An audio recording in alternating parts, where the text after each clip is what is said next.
Hello, everybody. Randy Patterson here with Boomerocity.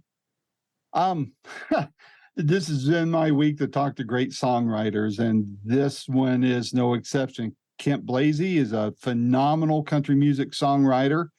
And if you're into country music at all, you'll know this song called Getting You Home by Chris Young. That's a Kent Blazy song, and he's written so many others. And by the way, I love that Kent Blazy song, and I've heard so many great local cover bands play it, and it's just a fun song. If you haven't heard it, look it up. You'll love it. Anyway, Kent's got a new album out, and it's called From the Beatles to the Bluebird Cafe. You know who the Beatles are. In case you don't know what the Bluebird Cafe is, it's an iconic little venue in Nashville or on the outskirts of Nashville. Very small. I've been in there once or twice, and it's phenomenal for its reputation and history of artists who had got their starts there or ultimately became known through performing there. And I was in there to watch a couple songwriter circles with my friend Ray Van Hoy, who is also a friend of Kent's. So anyway, that's what the Bluebird Cafe is. And so this is a tribute to the Beatles, and it's not Beatles cover songs. So don't think it's another one of those. This is all new original material written by a phenomenal and legendary songwriter. So please check it out, especially if you love country music and especially if you love Chris Young and Getting You Home.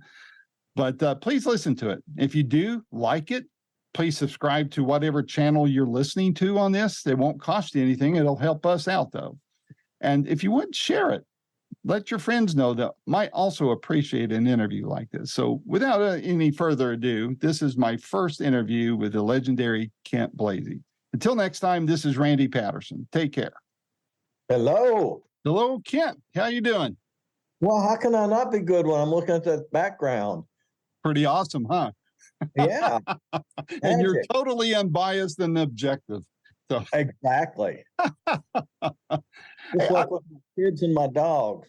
Hey, I was thinking while I was preparing for this call, I'm trying to figure out if you and I have met before. And I want to say maybe very briefly we have. I'm trying to think. This was back before the lockdown. I was working for a while in downtown Nashville. And my friend Ray Van Hoy had a songwriter circle going on at the Bluebird. Right. Were you part of that? Because I know there were some people there that had written for Garth. And I was trying to figure out if you were one of those that were there. It may be because Rafe and I, before COVID, were doing some things together at the Bluebird, and we really haven't done anything since then. And it's kind of sad, but there's just not that many places to play anymore. Yeah. And I was with Rafe when he got inducted to, or got told that he was in the Hall of Fame, which I think should have happened a long time ago. I agree. Then we did some interviews together after that. But I love that guy, and I'm hoping we get to do some stuff. Mostly when I've been playing at the Bluebird lately, I've been using my band and doing like this record and the last couple of records I do because I love playing electric guitar. And Ray plays electric when we playing around, and I do too, which is cool. But there's something about having a whole band, and so it's like still being in the round. I tell the stories, but then the band plays, which is almost like hearing the record instead of just the songwriter doing the song. Yeah. There was probably 5 or 6 of you there. Place was packed, of course, which is not hard to do at the Bluebird, but still, if there's nobody known there, it could still be empty. And you guys had it packed and people going out the back door. But I'm pretty sure you and I had met I think Rafe quickly introduced us, and we all, kind of went on our separate ways there. But I'm glad we get to talk this way now. I love the album. I love what you're doing. And, other than the pandemic kind of, let me rephrase the question. You said it's changed since that time. How else has the pandemic affected your work today? Well, the main thing is, I remember exactly where I was when the COVID thing got serious. I was down in West Palm Beach doing a benefit that I've done down there for about 20 years for kids. And the day that we were supposed to play, we got a call that it had been canceled because of this stuff called COVID. And, I'd kind of heard stuff like that. But so by the time we flew home 2 days later, which was kind of a bizarre thing too, everything I had canceled on me for the next year and a half that I had. So that was the big thing for me. So the only thing that I could do other than go crazy is start writing by myself. And so I ended up doing 3 records during COVID. And I was able to go in the studio with the guys that I use, especially on the first record called Authentic.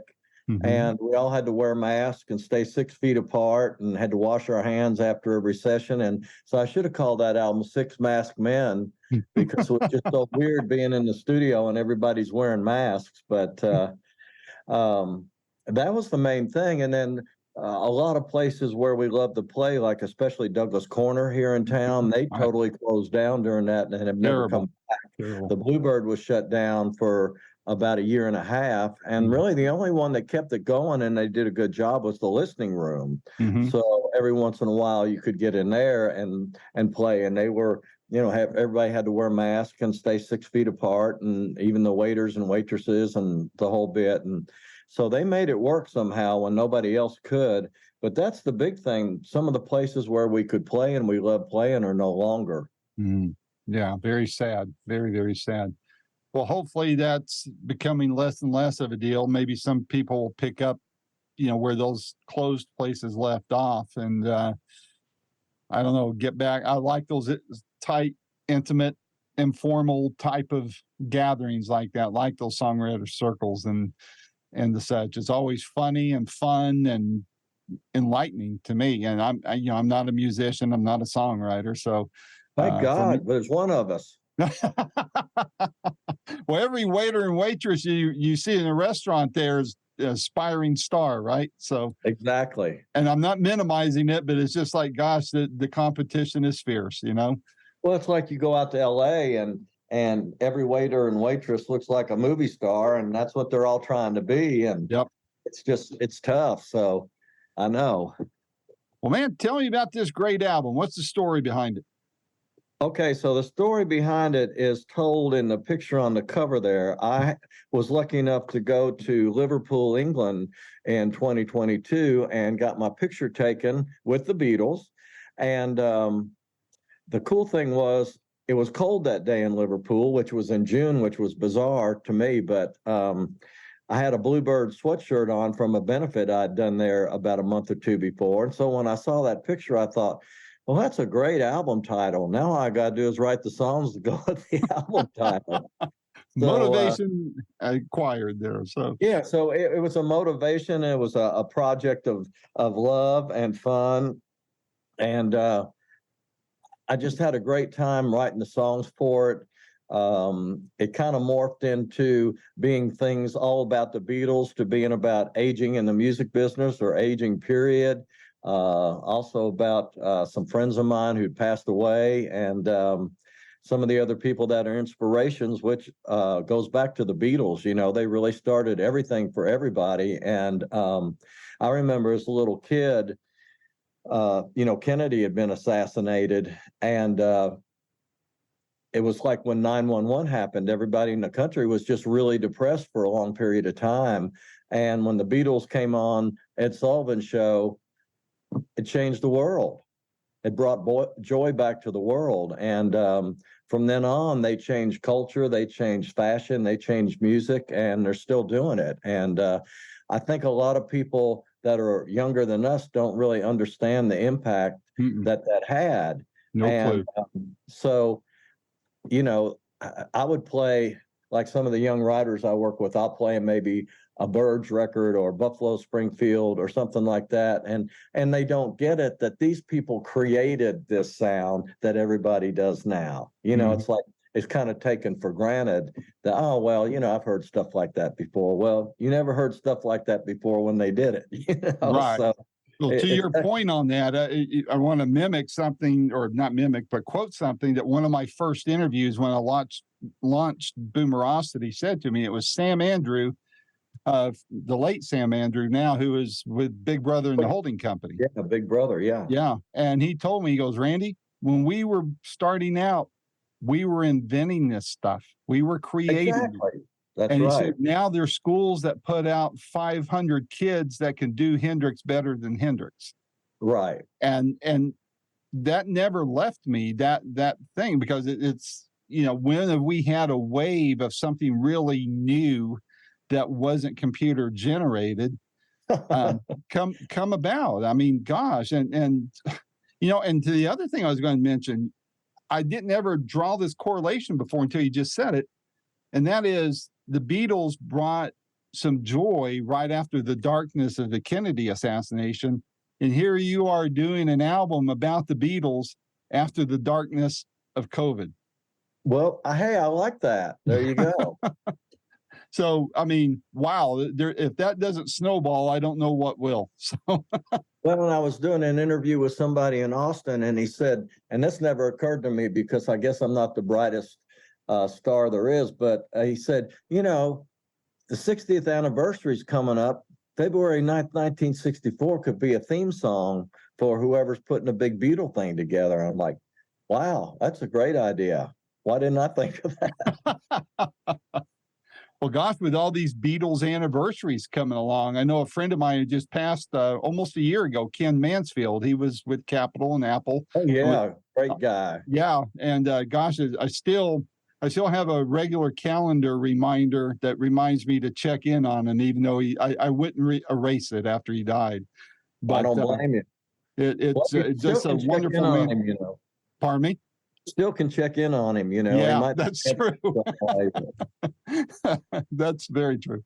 But just, you know, he was talking about all these anniversaries coming up, the Rooftop anniversary and the, you know, the Let It Be album and all the Wyatt album and all that. And it's just, to me, it just reiterates why I do what I do, talking to guys like you to keep the real music alive, you know, and the relevance of it all.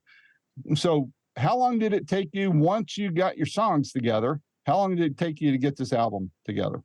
Well, the hard part was, it sounds funny, but writing the songs came pretty easy to me. I always use John Party's bass player and drummer. And so that's tough finding a place where they have time off from John. Then Garth was going to let me use his studio. And so right near the time of all of us getting everything scheduled and going in, he decided he needed to be in the studio. So I had to find another studio. So it took, let me think, probably about 6 months to come to fruition and be able to go in and record the record. And, you know, it did happen pretty fast once we got in there and do it, but it was just getting all the pieces to go together.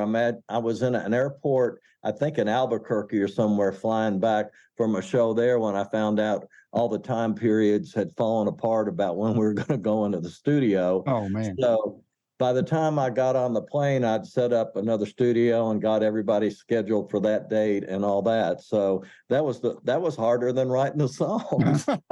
So when you recorded, so it sounds to me like you did it almost kind of live, maybe sitting in a circle or something, instead of piecing it in and uploading it to Dropbox and all that kind of thing, huh? Yeah, I'm really big on going in and everybody being in the same room and recording at the same time. You know, some of my favorite records from the 60s and 70s were done that way. Yeah. And there's just a chemistry and a magic of having everybody in the same room. I was in a vocal booth, but I was playing guitar at the same time I was singing. And what it did was it allowed us to cut 10 songs in one day, which that blows their mind. And really, we overdubbed some guitar parts the next day, and that was about it. Wow. And, you know, that was the way the Beatles cut the first record. And so that I was really going for that whole energy and feel of what they went for in that period of time. And I felt like we captured it pretty good, but it's the amazing players that I have that I use, like Steve Allen on guitar is fabulous too. So they just get it, you know. And the other thing that I do that helps is I will get them over at the house like a week before, and I'll run over all the songs with them and I'm not telling them what to play. We're just charting it out. And when we get there, they don't even remember how they went from a week before. But if I play them a little bit and they look at the charts, they're like, oh yeah. So Yeah. that's kind of how that happened. And it just makes it fun and it makes it loose. And that's what music is supposed to be, fun. Yep. Did you record the tape and then go to digital, or did you go straight to digital? We went straight to digital. We were at Sound Emporium and we could have done it, but my engineer that I use, who doesn't work at Sound Emporium, he's got his whole rig he brings in and he's familiar with it. And Yep. he Makes also actually kind of knows how to make it sound like it's tape, which anything's possible these days. But That's true. yeah. How about a calling card? I know that songs are like kids and you're not supposed to pick a favorite, but Right. but I think there's such a thing as, if you're the writer, whether or the performer or both, you can tell a fan or somebody that's, just maybe trying to decide if they want to plop down the money for the record. You say, well, listen to this song, and if you like this, you're really going to dig the rest of the record. Which song on this record would you point to as that song? Well, some of the feedback I'm getting from people, let's say kind of our age, but not, in their 20s or 30s, is I want to die young at a very old age. Yeah. And, Yep. McCartney was really the inspiration for that. Dylan and McCartney and some of these people, they're still out playing, and they sound as good as they ever did. And that's an inspiration for me because I have so many friends that are in their 40s in the country music field that people are telling them they're over the hill. And it's just kind of sad to have people that have had #1 songs and they're in their 40s and they have to feel like their career's over with. And that's bizarre to me. So it was kind of a song maybe to give them hope too, that you just got to do what you do and not believe what everybody else is telling you to do. And that's why I still do records every year. I just love writing. I love recording. I love playing electric guitar. And no matter what they say, I'm going to do it. Well, it's interesting to me. And I forget which artist, has been a few years back, a lady. And what gets me, Kent, is here we are in an industry that is considered, I hate this phrase, but it seems to be the buzzword these days, to be woke, to be, hip to what is supposed to be. And we're, not discriminating against anyone, but then women still have a glass ceiling in this business. Right. And the unspoken sin, I think, too, is ageism. I see it in the workplace. Right. I mean, you said 40. I had a corporate recruiter friend of mine with a major international company tell me, Randy, the red line, the line of demarcation for hiring is 38. Well, there you go. And he told me this about 4 or 5 years ago. And so I'm probably like 32 now. Yeah, true. I laugh, but that's probably a lot of truth to that. So, I mean, but yeah, it's your guys' songs that people are reaching back to and covering and looking up to you guys on. I mean, what do you make of that? I mean, it's really frosting my butt right now to see ageism just all the way across the board. Maybe it's because I feel like I'm impacted by it as well. But what's your perspective of it? Well, my perspective is I see so many young kids that are going back and buying, like my grandson, he decided he wanted to get into vinyl, and the first 2 records he bought were the Beatles #1s and Hotel California. And, I think kids, well, everybody can tell the difference between something that's real and something that's manufactured, but we've gotten to the point where so many things are manufactured that it dilutes what the real is. It's like, Spider-Man that came out last year made like $450 million. And the other top 10 movies that were what we would call movies from, Forrest Gump and Green Mile and stuff, all together, they made 40 million. So where's the industry going to go? They're going to go to the animated where it's all fake and everything else, but it's making them money. Mm-hmm. And that's kind of what we've moved into the music business, to the point where kids are kind of tired of the drum machines and the click tracks and all that kind of stuff, and the vocals that are all played with, where anybody can sound like they're, Aretha Franklin or something. And so I think it's just kind of a little bit of a backlash of, let's get back to real. So if you were made music czar over this whole mess we call the music industry, oh no, what would you do to fix it? What would be the first three things you would correct today, first day in office? The first thing that I would attempt to do, and of course it's like trying to change anything in politics, I would make sure that the songwriters are getting compensated for what they're creating. And the problem is these days we're not.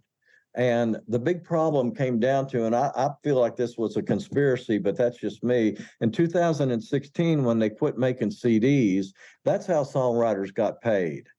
If you and I wrote a song together that was on a George Strait album and it sold, we would get paid. So when they stopped making CDs in 2016 and went to downloads, you and I could have a song on a George Strait album, but if nobody downloaded that song, we wouldn't get paid. Well, then downloading moved into streaming, and we never see any money from streaming. I mean, we see pennies coming in, and it's just ridiculous that these people are making so much money and the songwriters are not making anything. And the 360 deals are killing you.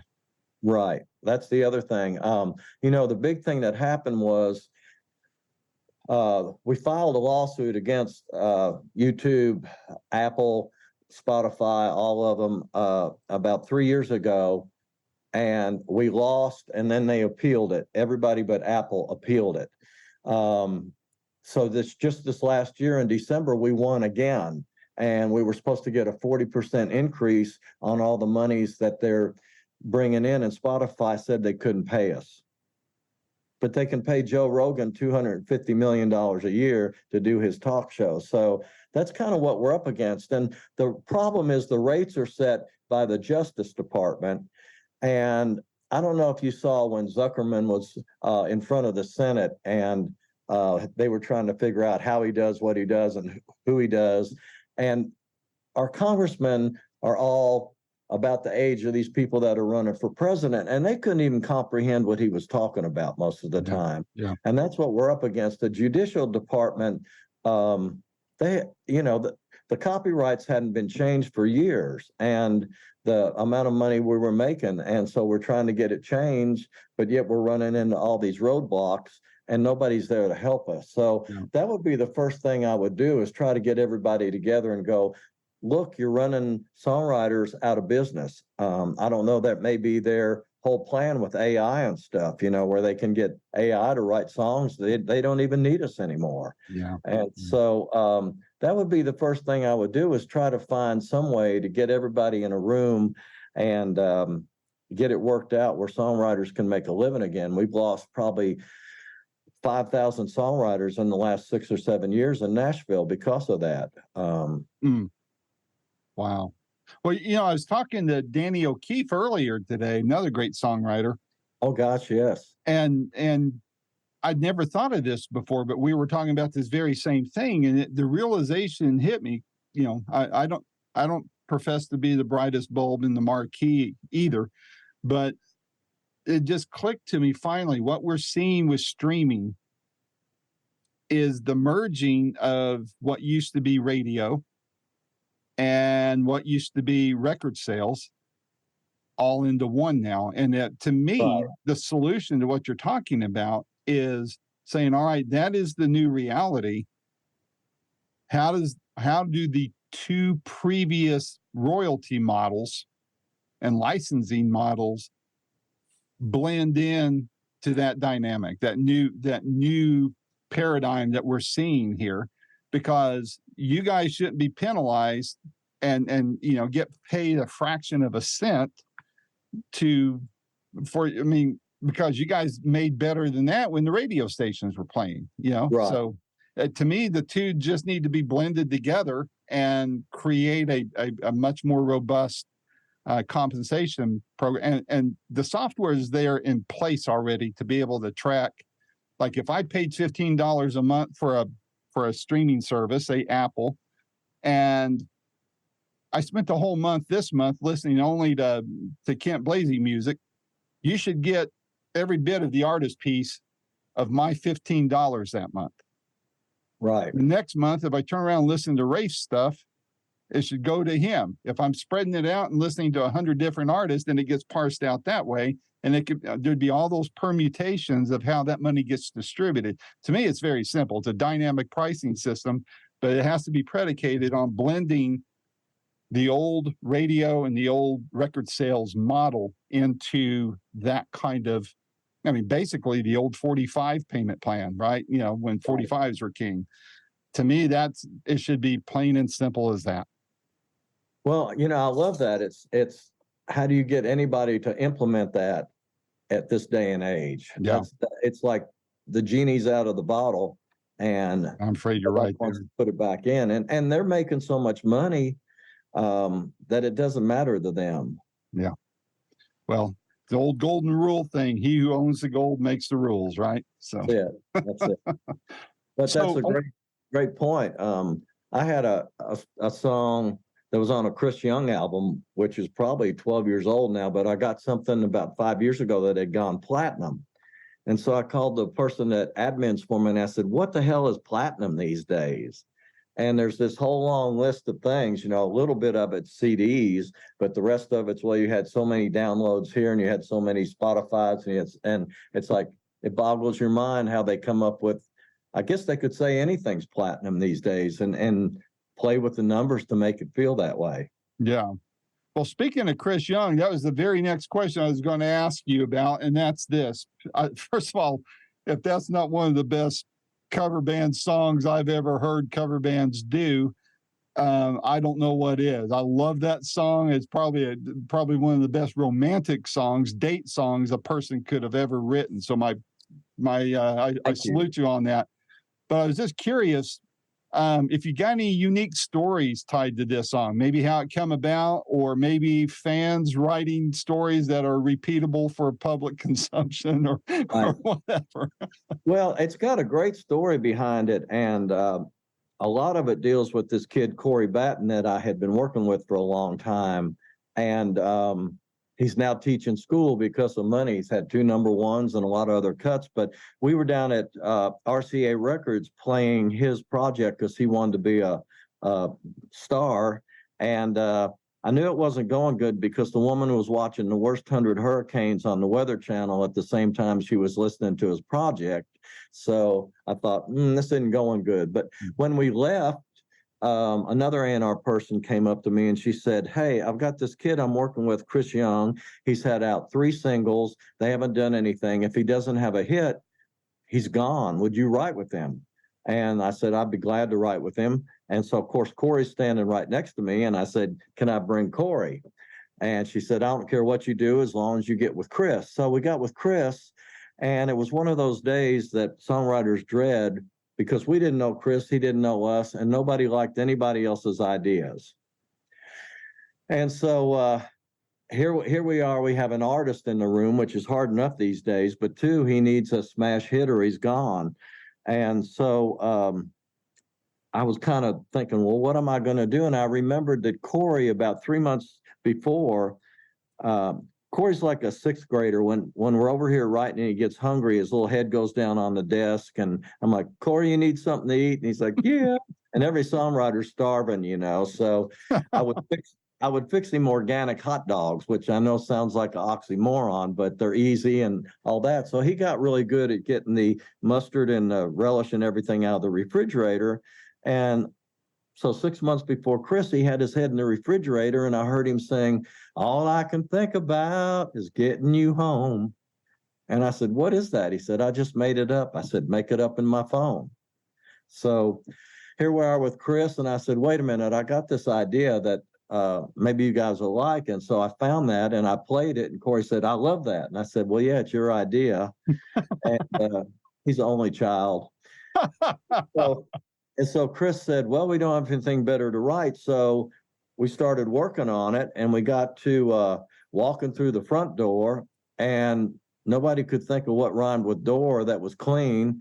And so I said, well, how about seeing her black dress hit the floor? And I thought it was a good line. And they hated it. They turned on me like vipers. And Corey said, you're just a dirty old man. And he said, I'm 23. I'm trying to get on the radio. So I said, okay, you guys come up with something better. And after a half an hour or so, they didn't. So I fixed them organic hot dogs. And Corey said he was looking around the room, and I'd had 3 or 4 other things that were a little risque that had been hits. And he said, you know, Chris, he's had pretty good luck with risque songs. And Chris said, well, we might as well put that in there. So we put that in there, and we finished the song, and he did a little guitar vocal at my house and took it down the record label. And they called me up and said, we love this. We want to cut it next week. And so they called me next week and said, we cut it, we love it, but we want to change one thing. And I said, well, what do you want to change? And they said, well, we like the title of Getting You Home, but in parentheses, we want to call it the Black Dress Song. So I felt like the dirty old man got vindicated. And then when the song became a #1 song, people knew it as the Black Dress Song. Yeah. So, you know, when you were talking about cover bands, like when I grew up, Creedence was the best cover band. Anybody could cover Creedence. And I've always kept that in mind. What is something that would be really easy for cover bands to do? Yeah. And I liked it that it didn't have any track guys building tracks for it or anything like that. It was just an organic kind of song that had maybe like a 60s kind of feel, like a Stax record or something like that. And, you know, it just took off by itself, and it was pretty cool to see it go to #1. Cool. Did have you gotten any really cool stories from a fan? Anything that said, hey, because of this song, I mean, we can all imagine what the typical outcome of hearing that song is, but is there something maybe surprising or unique that we all wouldn't automatically assume as a result of that song? Well, the funniest thing to me was I was playing this show at Douglas Corner when I was still around, and the line about your hand-drawn hearts on mine, this woman who was probably in her 70s came up to me and said, you know, it should have been your hand-drawn hearts on my thigh. And I thought, why didn't I think of that? And why did she? Yeah, why did she? But I thought, yeah, there you go. That makes more sense, you know, but really doubt those 2 kids would have gone along with that line too. True. But and then I've had other people that would come up like women and say, well, this kind of helped rekindle, you know, the flame in our relationship. And so that's pretty cool. And then of course, Chris got black dresses thrown up on the stage for a long time. So, among other things, right? So, exactly. Well, speaking of risque, I'm sure you've heard Rafe's his rendition of the theme to Gilligan's Island, right? Oh, call him up and ask him to sing it for you. That's all I'm going to say. That's all. I've been telling him for 5 years now, dude, you need to record that. It will go viral. Well, viral would be good these days. Yeah. Call him up and ask, you know, after we hang up, say, you talk to me, and he'll, cause we send each other inappropriate memes from time to time. So, all right, I'm going to do that. But he, I heard him sing it twice, and I laughed so hard I couldn't stop. It was genius all the way through. Typical Rafe Van Hoy, right? So, right. But well, hey, what final thing or 2 more questions? What are your support plans in support of this album, say in the next few months, and then say in the next year or so? What have you got planned? Well, I'm hitting the road again to promote it. I've got a bunch of in-town gigs, and then going out on the road to do stuff to just let people hear the songs and hopefully fire up some things. I'm also trying to find any way I can to get to one of the Beatles or Beatles management on that song, February 9th, 1964, and get it to tie in somehow. And one woman that heard it, her dad booked the Beatles at the Hollywood Bowl.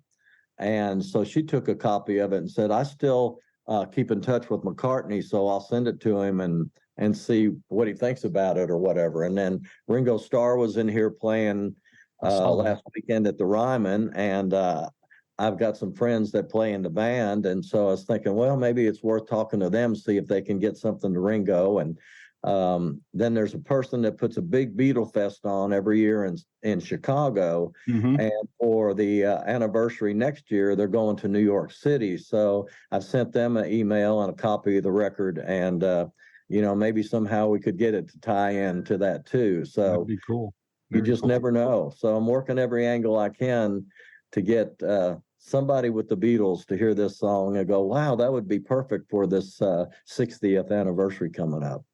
Well, I might have a connection or two. If you want to drop me a line at randy@boomerocity.com, I'll see what I can do for you. You got it. So What a I deal. don't know them, but I'm like 3 degrees of separation. So Well, hey, that's better than 10 degrees. that's true. And I got 1 degree of separation to Kevin Bacon a couple weeks ago. So that was Wow. that I put that old urban legend to bed for my own self there. But one final question for you: How when you step off the great tour bus up to the great gig in the sky, how do you want to be remembered, and what do you hope your legacy is? Whew. Well, that's a good question. I think it would be he wrote songs that touch people's hearts and touch people's minds and change their lives. That's always my target, make people appreciate the life that they have and the joy that can be possible and the gratitude for what this beautiful planet and life is. And if I can reach somebody through that, that's always my target. Well, I think you're bang on it, man. Well, Kent, this was a ton of fun. And Same here.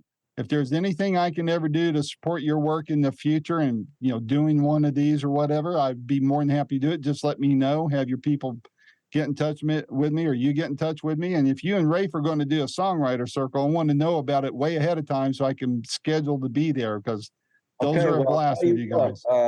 We've got something coming up in April that's in Franklin, Tennessee, at a beautiful theater there. So let me get the date from Rafe and send it to you, and we'll see what we can do and get you down there. And that'd be fun. yeah. Do you do the songwriter? I'm in the Smoky Mountains. So do you do the songwriter thing up here?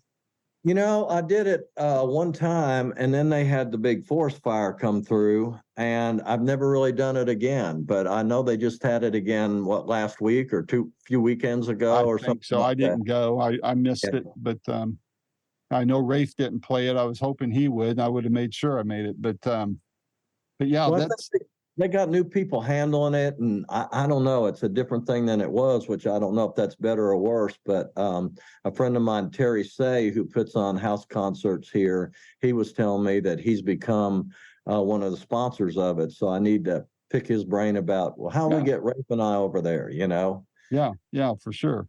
Well, man, when this thing is ready to post, I'll make sure you get the link. It'll be on YouTube, it'll be on my podcast, and it'll be on my website.